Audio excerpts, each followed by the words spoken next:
Bonjour tout le monde, Romain Collard, physiothérapeute, j'espère que vous allez bien. J'étais avec vous pour un deuxième live en 2 soirs. La question aujourd'hui que je veux répondre, c'est qu'est-ce qu'un physio et quels sont ses outils de travail? Donc, un physio, il y a beaucoup de monde qui ne savent pas c'est quoi. On me demande souvent c'est quoi mon background, qu'est-ce que j'ai étudié, etc. Donc, un physio, c'est un professionnel de la santé. On peut œuvrer soit dans le système public ou en privé. Donc, dans mon cas, c'est en privé. Le rôle d'un physio, c'est assez large, mais c'est d'aider nos patients à récupérer leurs fonctions, surtout de la fonction physique, euh, suite à différents types de blessures. Ça peut être musculo-squelettique, ça peut être des blessures neurologiques, ça peut être une amputation, une blessure à la colonne vertébrale. C'est ça, c'est assez vague. En fait, c'est ça, nous, à l'école, on est formé pour être capable d'évaluer différents types de conditions. Euh, on a pas mal tout le même background en sortant de l'université, donc on est formé pour évaluer de façon méthodique, systématique et précise différentes conditions. Puis par la suite, on nous enseigne aussi à développer des plans de traitement qui sont vraiment personnalisés pour chacun de nos patients euh, pour avoir les meilleurs résultats possibles.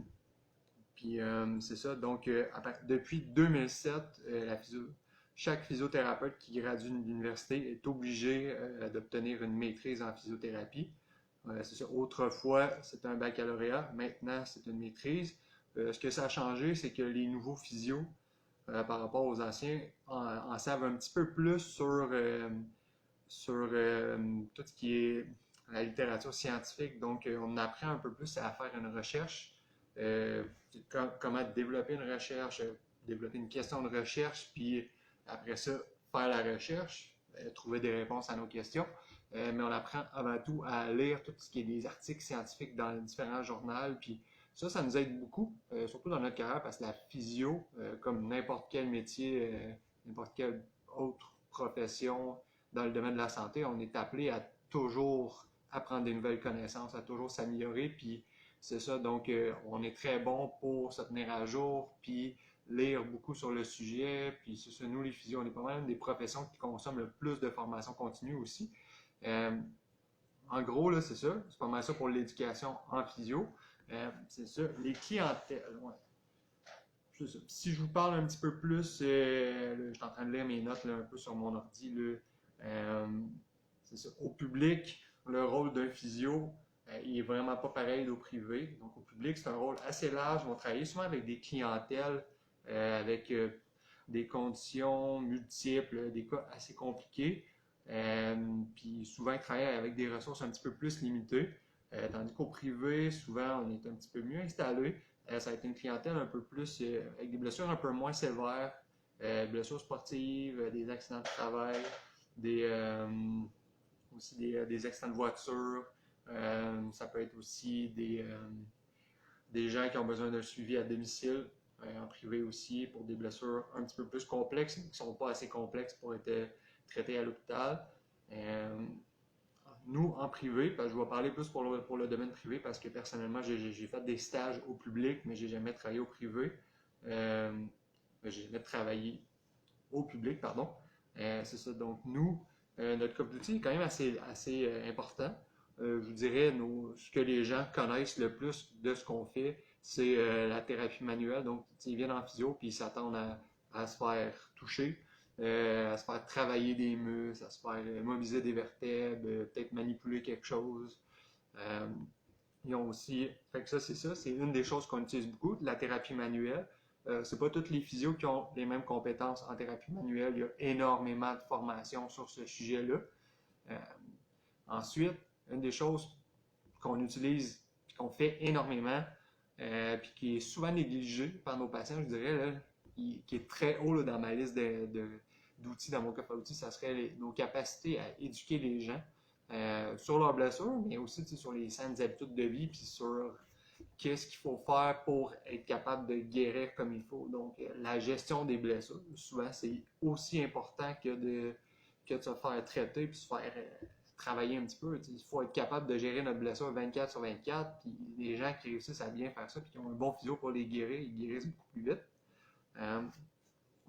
Ensuite, on parle, les gens ont souvent, en fait, les gens viennent souvent me voir puis ils me demandent si j'ai des machines. Moi, j'en utilise pas personnellement à ma clinique, mais j'ai souvent eu à travailler avec ça. Donc, ce qu'on appelle des modalités, soit antalgiques, donc antidouleurs ou anti-inflammatoires, ou qui vont aider à favoriser la guérison. Donc, des modalités comme on voit souvent des ultrasons. Il y a ce qu'on appelle le courant interférentiel, qui est une grosse machine avec des électrodes qu'on se fait attacher sur nous, là, puis que ça pétille. Il y a d'autres machines qui sont comme des stimulateurs musculaires. Ça, les stimulateurs, c'est utilisé un petit peu plus sur des gens, exemple, qui ont eu un gros accident puis qui ont de la difficulté à reprendre leur fonction musculaire, ou qui ont eu une chirurgie puis que leurs muscles sont carrément inhibés, donc ils ne veulent pas s'activer. Donc le stimulateur vient comme donner vient comme kickstart. C'est un peu comme quand on va booster une batterie de char, donc boum, on lance un courant électrique dans le muscle puis ça l'aide à partir.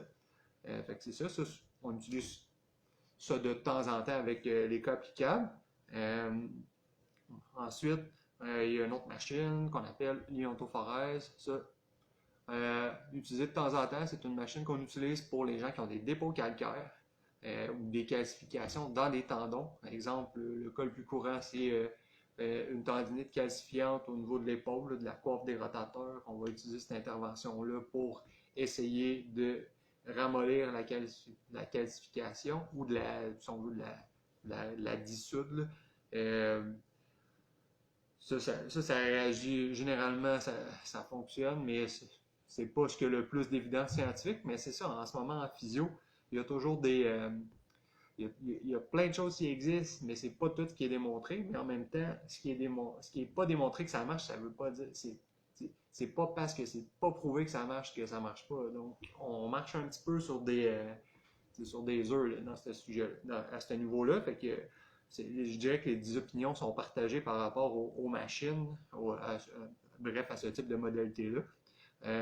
Une autre machine, justement, qui est beaucoup utilisée pour des tendinites chroniques, une machine qui coûte très cher, dont les traitements aussi coûtent très cher, puis qui sont pas donnés partout, c'est la thérapie par onde de choc.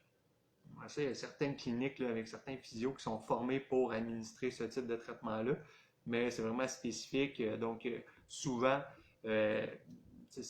parfois c'est les médecins qui vont faire là, ou même des fois d'autres physios qui vont envoyer un patient voir ce physio-là à telle clinique où ils ont la machine, parce que c'est vraiment quelque chose de plus rare, qui peut être utilisé, je dirais, plus en dernier recours, souvent pour des tendinites chroniques qui ont déjà fait de la physio, puis qui ont déjà fait d'autres interventions avec beaucoup de renforcement, puis plein d'autres trucs, en fait, qui ont suivi un plan de traitement très, très conservateur, en fait, qui ont pas mal tout essayé avant de se rendre là.